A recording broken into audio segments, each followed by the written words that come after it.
அட வருஷத்தில் ஒரு முறைதான் இந்த காதலர் தினம் வருது. அடி உனக்கும் எனக்கு மட்டும்தான் அது வருஷம். கிரிஞ்சு மாதிரி பாட்டெல்லாம் பாடிட்டு இருக்கேன்னு நினைக்கிறீங்களா? வேற ஒன்றும் இல்லைங்க. டேட்ஸ் லிட்டில் பிரின்சஸ்னு கேள்விப்பட்டிருக்கீங்க. ஆனா ஹஸ்பண்ட்ஸ் லிட்டில் பிரின்சஸ்னு கேள்விப்பட்டிருக்கீங்களா? அது நான் தான், பாத்துக்கோங்க. ஏன் சொல்றேன்னு பாக்குறீங்களா? ஆமாங்க, அதாவது அப்பா அம்மா கொடுத்த செல்லத்தை விட என் ஹஸ்பண்ட் எனக்கு கொடுத்த செல்லம் தாங்க ரொம்ப ஜாஸ்தி. எப்படி தெரியுமா?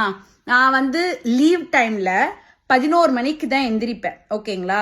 எங்க அம்மாவா இருந்திருந்தாங்கன்னு வச்சுக்கோங்களேன், அந்த பசியோட இருக்கு, இவ பாரு எப்படி தூங்கிட்டு இருக்கா அப்படின்னு சொல்லுவாங்க.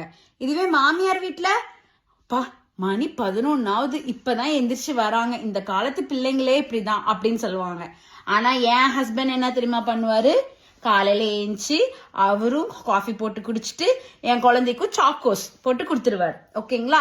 இப்ப இதுவே நான் எனக்கு உடம்பு சரியில்லை அப்படின்னு சொல்லிட்டு நான் ஜஸ்ட் தலை வலிக்குதுன்னு சொன்னா போதும், சரி விடு நைட்டு நான் டிஃபன் செஞ்சிடுறேன் அப்படின்னு சொல்லிடுவாங்க. இப்ப இதுவே அம்மா அப்பாவா இருந்தா, எப்பதான் உனக்கு தலை வலிக்காம இருந்திருக்கு போ அப்படின்னுவாங்க. ஓகேவா?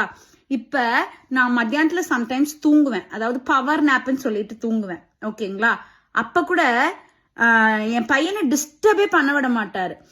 அம்மா கண்ணா அம்மா தூங்குறாங்க, டோன்ட் டிஸ்டர்ப் ஹர் அப்படின்னு சொல்லிடுவாங்க.